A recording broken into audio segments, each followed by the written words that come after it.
impetus or the starting point of the United States government. And the government, that is the key connecting point. Can't wait to see what might be in round two. We can only hope it's something that does bring in or crystallizes the connection between the decisions made at Twitter and the impetus or the starting point of the United States government. And the government, that is the key connecting point. And if there's something there, you got to believe Elon Musk would be willing to give it up at this point. Let's bring in Miranda Devine, New York Post columnist and Fox News contributor, author of The Laptop from Hell. If it's 9 a.m. on a Saturday and this story is breaking, the one guest you want to talk about it is Miranda Devine. So Miranda, when you saw that Twitter thread last night talking about what had happened at the company pertaining to the New York Post, your reaction?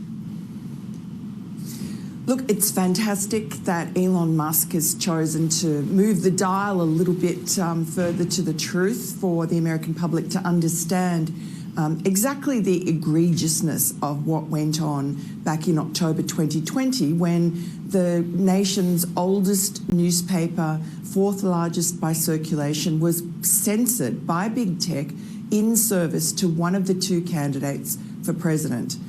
They interfered in the election. So it's fantastic that Elon Musk has sort of opened the Twitter files.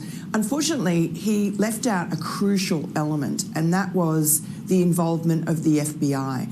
And we know that the FBI went to Twitter and to Facebook, Mark Zuckerberg's told us that, in the weeks and days before our story came out to warn them of a specific, what Mark Zuckerberg called a dump, and what FBI agent Elvis Chan, who was just deposed in a Republican lawsuit this week on Tuesday, Elvis Chan called it a hack and leak operation. And that is what he told Twitter executives, that they were expecting a hack and leak operation probably in October.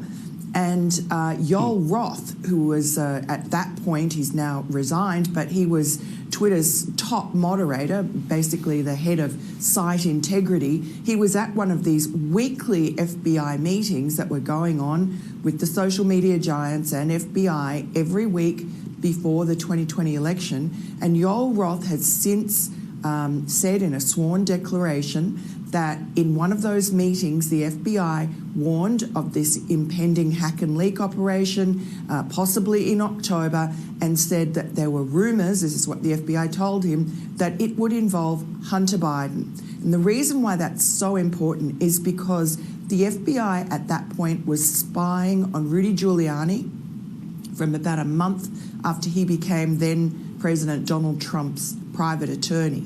They were spying on his cloud, so they had access to all his emails and all his iMessages. And included in those emails in August of 2020 was the initial email from John Paul MacIsaac, the computer repair shop guy who had in his possession Hunter Biden's laptop that he had abandoned there 8 months earlier. And he told Rudy Giuliani exactly what he had found on it, particularly to do with Burisma. He was worried about national security. He included screenshots. The FBI would have had access to all of that back in August of 2020. Right. And they also would have had access to my text messages with Rudy Giuliani about exactly when the New York Post was going to publish. Miranda, this is so disturbing. It's so big. And it's interesting, the FBI should be protecting us from Joe Biden and his son and the national security threat they are to our country. And yet they were involved in suppressing it and altering an election in the process. But more importantly, putting our country in danger. I mean, the reverse of what they're supposed to do, because now Joe Biden is the president and he is probably compromised because of these dirty deals that he did with the Chinese and with Ukraine and with the Russians. Yes, I mean, we don't know if he is compromised, but certainly it's logical to ask that question because his family took in millions of dollars from our greatest adversary, China, not to mention Russia and Ukraine and Romania and Kazakhstan and various other countries, but China's the one that matters. And I really think that since the president has obviously not been completely truthful about his knowledge and involvement in his son Hunter and his brother Jim's overseas business dealings when he was vice president, those questions are even more urgent to be answered. Right. And that's why I think Elon Musk has done the country a real service here. And let's hope that in his part two, that he actually does reveal more details about the FBI and also about Jim Baker. There was one tantalising email that was released last night from Jim Baker, who was at that point Twitter's Deputy General Counsel, top lawyer in effect. He had come to Twitter from the FBI, where he had been the FBI's general counsel. So I think the FBI was trying to pre-censor a story because, as we know from James Comey on, they were doing their best to damage and destroy the Trump administration. Really quickly, and I'm glad that you highlight, Miranda, what we all know to be true. This story is about potential corruption. There's an effort today on the left to try to make this a story about decency, meaning it was about nude pics of Hunter Biden. This was never about that, and it wasn't about hacked materials. It was about corruption. On that note, and I want to save a minute here to get to one other thing you're reporting today. You focused several times on the FBI in this conversation. What am I to make, though, of the entire intelligence apparatus? Because it was not just the FBI afterwards that called this Russian disinformation. It was CIA. It was the entire American intelligence apparatus that waved their hand, dismissed this story.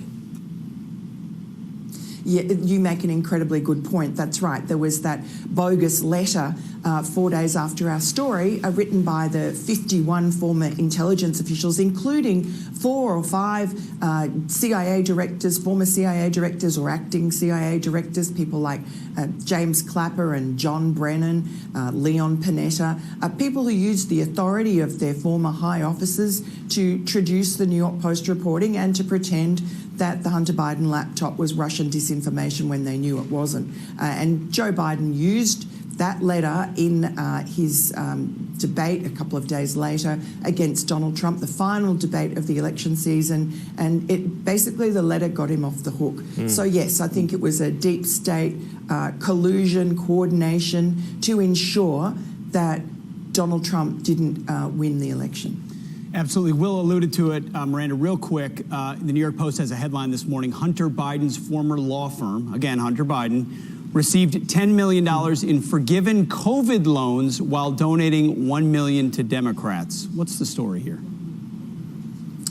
This is an investigation by an independent transparency organisation called Open the Books, and they looked at 300 of the top law firms in the country, saw what PPP loans they got during the pandemic when they were supposed to be for mum and pop businesses to help them get through the pandemic. It certainly wasn't something in a top law firm like Boies Schiller, where Hunter Biden had worked, had been paid $216,000 a year for this no-show job where he didn't have to attend meetings or turn up with regular office hours. This company, Boies Schiller, their Democratic donors, they got $10 million plus in pandemic loans, and that was all forgiven under the Biden administration in 2021. At the same time, they donated around about $1 million to Democratic federal candidates. It's amazing. Yeah. It's how Washington works. Well, thank you, Miranda. It's great reporting this morning. Great stuff. We appreciate you sharing with us on Fox and Friends.